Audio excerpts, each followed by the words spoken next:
Now, coming together of the politicians of Igbo State,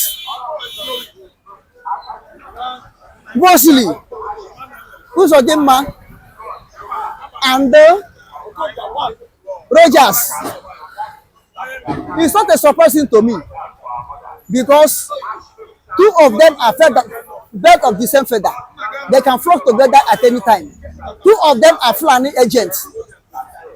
Fulani governor, ex-governor in Biafra land. They can flock together. Two of them have the same goal.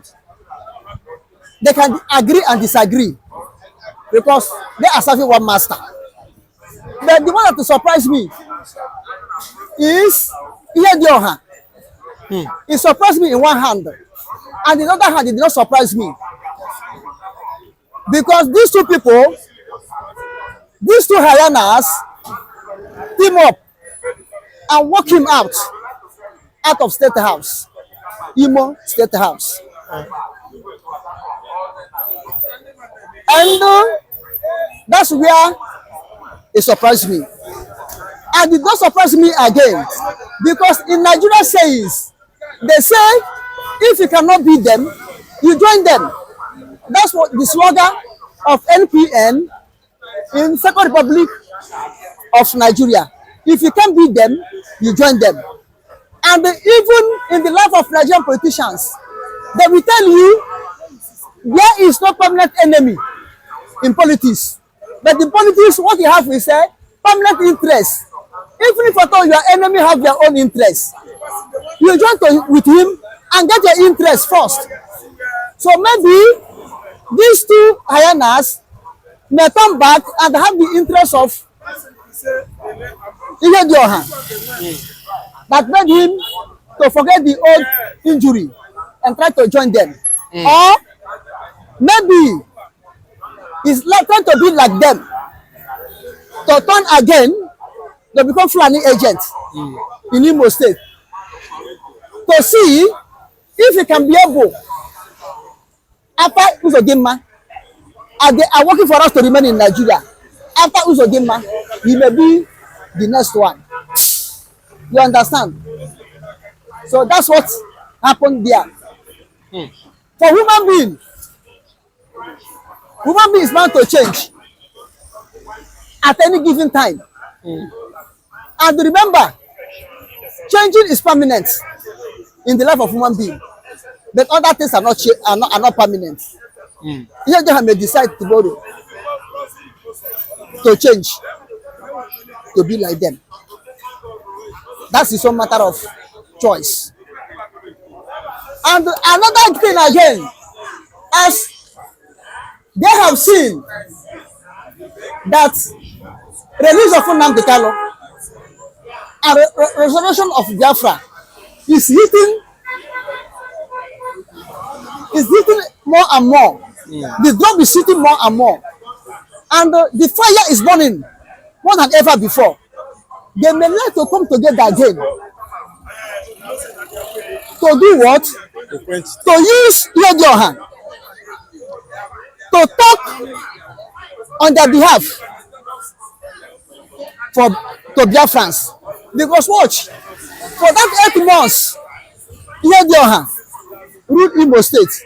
He was in pali in dealing with the Biafran, to the extent he give order that everybody have right to agitate in Imo State, as far as it's not violence. That security agents should not disturb IPOB as far as they are not violence. So they may see it that the IPOB will see Uzodimma or Ihedioha. Look with him with a good eye. Therefore, they may indirectly try to employ Ihedioha to speak on their behalf, to speak good on their behalf to Biafrans, in case if Biafra is restored. It's a game they are playing. They are likely to be so. And watch where they meet in Wampa burial. And Flora Wampa had become an old politician or old ex-government officer or so. Because this Flora Wampa that dead they went to bury is part of them that betrayed Biafra during the time of Ojukwu. He was working with Nigeria. The one gave him appointment in Nigeria. This is why when the war ended, he wrote, she's the one that wrote Never Again. She's the one that wrote Never Again.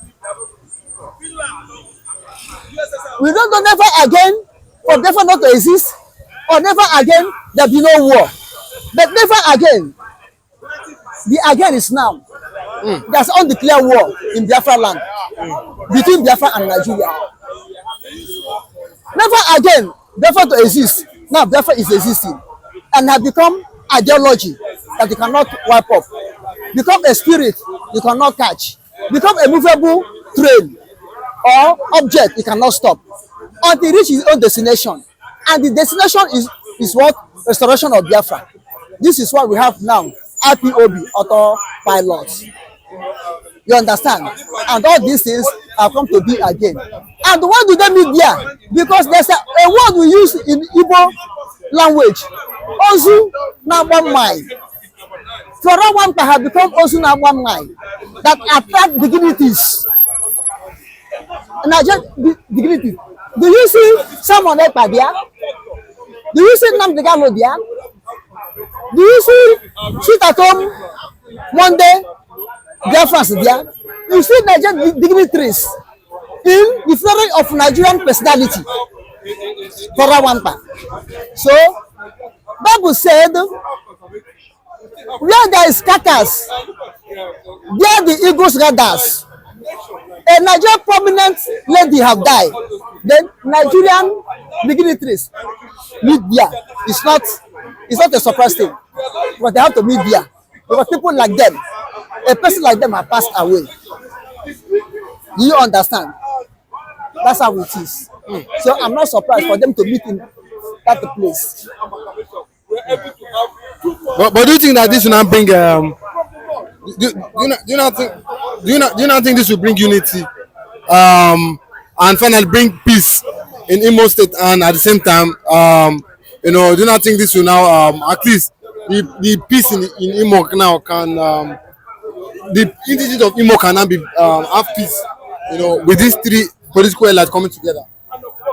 Imo State will not have peace under the governance of Uzodimma. Uzodimma is a vampire, a troublemaker. Forget about it coming now.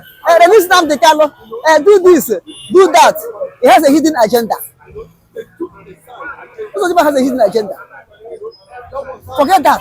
But he's the chairman of the governors forum in the south. Because he was Fulani eyes. So Fulani use him to monitor other governors in Southeast. Use him to control other governors in Southeast. As they call us, but we are Biafrans. We are not Southeast, we are Biafrans. Do you understand? There will be no peace as long as is Fulani Supreme Court of Nigeria is called Uzodimma in Imo State. The only peace will come in Imo State of Nigeria and the entire southeast of Nigeria is when Biafra is restored. Then it will become Olo State, Owerri State, Okigwe State. In Biafra, that time Nigeria have been removed and the agent of Nigeria have been removed. Then there will be peace in Imo State. Not only in Imo State, in all Biafra land. South, Southeast, part of Benue, part of Kogi. That time peace will reign everywhere. There will be no checkpoints, Nigerian army checkpoints. There will be no unknown gunmen again. There will be no kidnapping again. There be no Fulani herdsmen again. There be no Nigerian influence again, because that time we have become full sovereign state of Biafra. That time peace will reign. The peace of Chukwukeke Abiyama will reign. What Jesus has said, my peace I give unto you, not as the world giveth. Let there not be trouble. In John 14:21, I think so. That time, that the peace of Jesus Christ will reign in Biafra. And our hearts will not be troubled again. Because not the peace that Nigeria is giving, but this is the peace of our Lord Jesus Christ. Okay? Yeah. That's the time peace will reign in Biafra land. That's it. Okay. Thank you. Thank you. To, put it to an end, as you put it to a stop that, the economy cannot grow. Like, things cannot become better. With Musa, so many, Musa will be telling that one to Boko Haram and bandits in the north. There is no war in the southeastern Nigeria. Anambra Imo State are the most peaceful states I've ever seen in Nigerian history. Igbo man can never just wake up one day and go and continue killing his fellow Igbo man. It's a lie. We've seen it how a Qaeda-led group, ISWAP, are killing people in the northeast, core north, and mid-belt. We oftentimes see how bandits, people that are operating as bandits in the north, who are they? It is the northern elders that can tell the whole world how come about banditry in the north that started during Buhari regime. Who bought the gun? Who bought the guns, their weapons they are using? Are they not the north elites? This time around, Boko Haram was there for how many years now? It is the northern elders that will tell the world what's up with Boko Haram. How come about the meaning of Boko Haram? See, the religious people, religious leaders in the north are the ones that brought in banditry, herdsmen, and Boko Haram to use them as a tool to Islamize the entire north landscape of Nigeria. It did not stop there. It does not stop there because the mid-belt, from mid-belt to southwest, they have invited the Fulani jihadists. They are all over the forest. The Fulani jihadists, they are boasting that they are all over Yoruba forest this time around. So let me tell you, they are using them as a tool to Islamize the whole Nigeria as they boasted before. That's my chief of army, sir. It should first of all go and dialogue with the Fulanis, the Fulanis and the Boko Haram that always terrorizing the northern. That made the north that don't have peace today. You should go and dialogue with them first. You should leave Samalekwan alone. Yes, let you leave Samalekwan alone.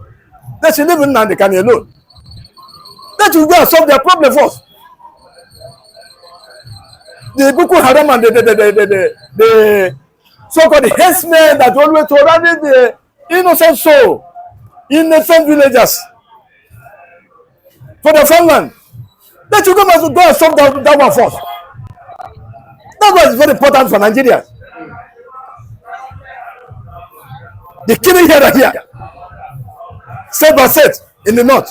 Let you come and go and solve that problem. If the chief of army, sir, it's the commander in chief of army, sir, yeah, the armies. Let you solve those ones first. Not Samareka. Samareka is different to Nigeria issue. You understand? That you come out to drop at the state and they come out for dialogue. Dialogue for what? Dialogue for the marginalization or the hatred or the tribalism that we are passing through in Nigeria. Is it what to do the dialogue?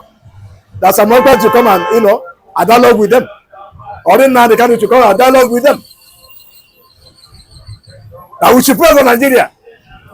The Tinubu government. The one we are praying for today for Buhari, what is change? Do we see change? Of course, they come out for change. They said that they need change. They come for change. They suppress the Jonathan government. They suppress the Jonathan government. They put Jonathan away. So they need a change. End of the day, they bring a change. What you saw in Nigeria is change, not change. What you saw is change. The Buhari government come out and come on board and change Nigerians. End of the day, they come out again. They say next level. What level? That is the propaganda that they always use, you know, to fool Nigeria, to fool Nigerians. And the fools always follow them, always dancing to their own tune, always follow them up and down. What things are not working well? Now you come now and say we should come and pray for Tinubu. Whose prayer? Whose prayer are we going to pray? How long will we continue praying for Nigeria? Do they care whether we are praying for them? Are they care? They do not care. Whether we are dying day by day for them, in name of prayer, for Nigeria to be better. They care for you? They do not care. Do they care for their selfish interests and their so-called their political ambition? What you are passing through, and the children are passing through what you are passing through here. Of course, the children are not here. Their children are enjoying in overseas. Free money. What they did not suffer for. Now you come out and say that I should pray for the Tinubu government. In 1 year, we haven't seen anything.